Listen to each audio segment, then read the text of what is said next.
with us here at Cape Rugby TV. Before the break, we were taking a look at the match between Blue Jets and Busy Bees. We'll get back into that in a second. Faisal, but you know, we were just talking before during the first half, or at least during the first segment.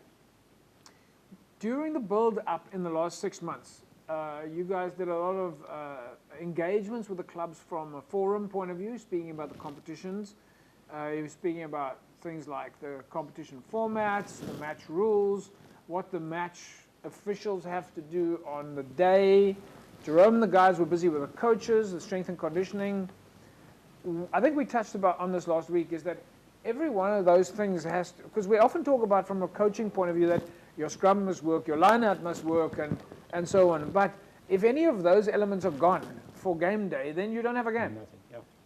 So, yeah, 100%. I think, you know, like you said, last 6 months we've been busy from the workshops, identifying the roles and functions of individuals. But one of the key things for this year and the focus and the drive is around, you know, the audits that we're doing. You know, I think a lot of it is not necessarily, you know, trying to reprimand people for not having stuff. It's about trying to assist and help and educate. And I think that's been the drive. You know, we've had a couple of workshops where we're trying to educate.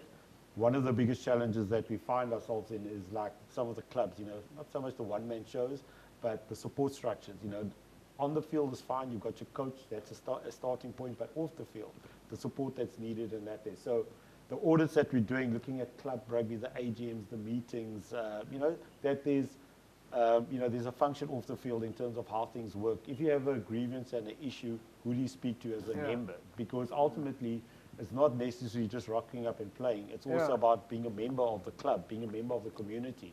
What is the function and role of the community?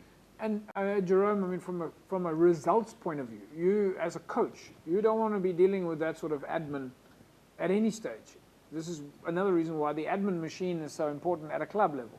Yeah, so that's why it's important for the club to know, the coach to know what is his role. Yes. What we were talking about. So he don't want to go sit in this meetings. Yeah. So the delegate that they send sit there, but then he wants to tell the guy how it must work.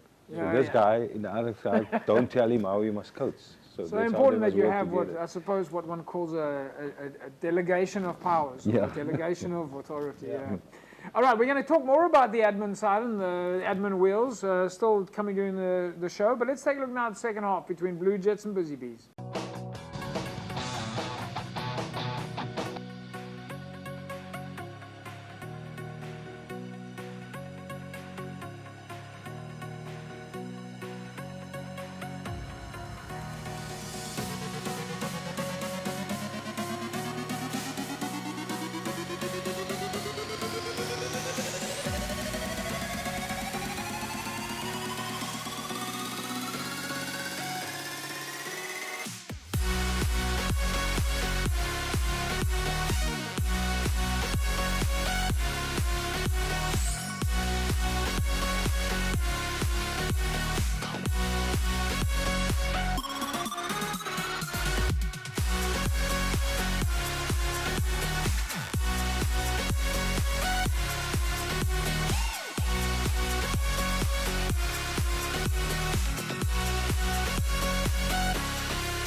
Blue Jets 20 points to 10 over Busy Bees.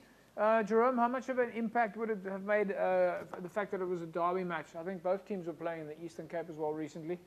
Blue Jets obviously coming out strong there and going into the lead in the first half. But how much of a difference would it have made that it's a derby match?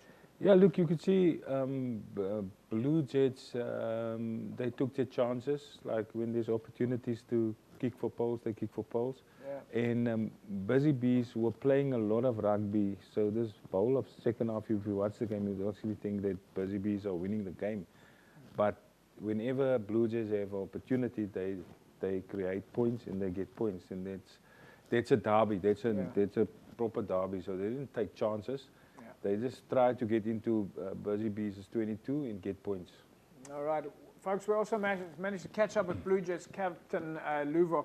He had a few words to say for us after the game. Luvo, tell us, how was today's game? Today's game was tough, as expected though. But as you can see how it turned out, how the pressure was from the start of the game until now. But I think we managed to hold our backs and to go through. So it was a very, very tough game, but I think we managed to go through it. I think we capitalized from the wind on the first half. Second half, we didn't get any points.